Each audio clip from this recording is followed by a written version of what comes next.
সন্ধ্যার নাস্তা এখন আর কেউ যদি গুড়া থায় বাসাত মেহমান মান কেউ আইলেও ইটা খুব সহজ আর কেউ আইলেও কোনো অসুবিধা না গরো যেটা এটা আছে এটা সকল সময় গরো থাকেও। আসসালামু আলাইকুম। সকলে কিতা করা সন্নিবালা আলহামদুলিল্লাহ আমিও আছি বালা। আসলে আলু তো সকলের গরু সকল সময় থাকে, আমরা বাঙালি সকল তো আলু ছাড়া চলে না। আলু থাকলে জটফট আসলে একটা নাস্তা কিছু বানাই যায়। তা আজকে জটফট আলুর পাকুড়াটা বানানো দেখাইমু। আর টমেটো দাম কম থাকতে কিছু টমেটো আমি প্রয়োজন করে রাখছিলাম, আর টমেটো বাহরা কিছু সস বানাইলাম আলুর পাকুড়া দিয়ে। আসলে সস টস না হইলে ভালো লাগে না, সস হইলে আসলে খাইতে যে ভালো লাগে। তো সসটা আগে রেডি করিলাম। এখন আলু ফলিয়া বারিক করিয়া আসলে আলু ফলছি, ফলার পরে একটু বালাইটি পরিষ্কার করিয়া আলুরে নিয়ে নিলাম।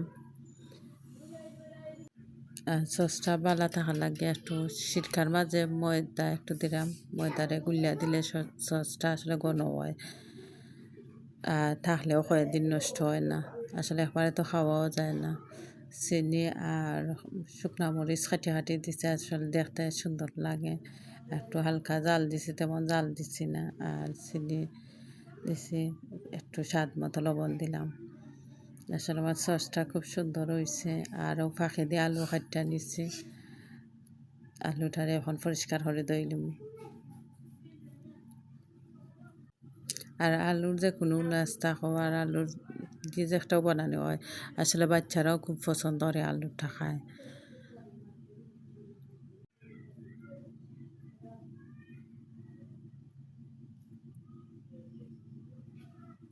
আসলে ময়দায় আর সিরকায় এখানে গুলিয়া রাখছি, ওগুলাটা দেওয়ার পরে অবিরত লাড়তে হইব, না লাড়লে দোলা ফাঁকি যাইব। সসর লগে বালাইটি মিশাইতে হইব, লাড়তে লাড়তে আর জালও আর লগে লগে ঘন হয়ে যাইব। আর আলুরে বালাইটি দইয়া নিচ্ছি, দইয়া নেওয়ার পরে আবার পেঁয়াজ কাটছি, পেঁয়াজ দিছি, কাঁচা মরিচ দিছি আর ধনিয়া পাতা দিছি সেন্ট হওয়ার লাগে। সকলটা দিয়ে মিলাই দিম। স্বাদ মতো লবণ দিলাম, একটু জিরার গুঁড়া দিছি, হলুদ গুঁড়া দিছি, আর একটু হলুদ গুঁড়া দিলাম, চাউলের গুঁড়ি দিছি, আর একটু ময়দা দিলাম লগে দিয়ে এবার সকলটারে এখানে বালাইতে মাখাইতে হইব। আর ডিম 2টা দিলাম। সরি, ডিম দিলে যত বেশি দেওয়া হয় খাইতে ভালো লাগে, ডিম দিলে বেশ করে। আমি 2টা দিছি, চাইলে আরও বেশিও দিতে পারবা, 3টা 4টাও দেওয়া যায়। ডিম ডিম যত বেশি হইব আসলে খাইতে পাকুড়াটা খাইতেও মজা লাগে। এগুলা বালাইতে খাইতে হইব, যত মাখানি ভালো হইব তো আসলে খাইতে মজা হইব, সপ্তাহ সপ্তাহ লাগে মিশব।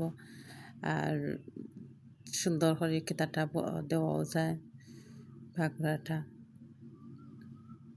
আর একটা পাইপেনও তেল দিয়া গরম চুলাত বইছি, তেলটা গরম হয়ে গেলে আসলে ছোটো ছোটো করে দিলে তেলের মাঝে আর যত লাল করে বাজাইব আর খাইতেও ভালো লাগবো।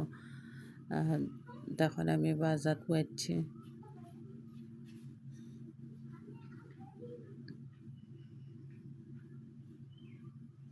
একটু সময় লইয়া বাজতে হয়, সময় লইয়া বাজলে আসলে খাইতেও ভালো লাগবো। যত মচমচ হইব আসলে খাইতে যে ভালো লাগবে। আর আমার সকলটি তেলও বাজ হইয়া আসছে, এখন লাস্টর দেখুন কত সুন্দর হয়েছে। আর এখন খাই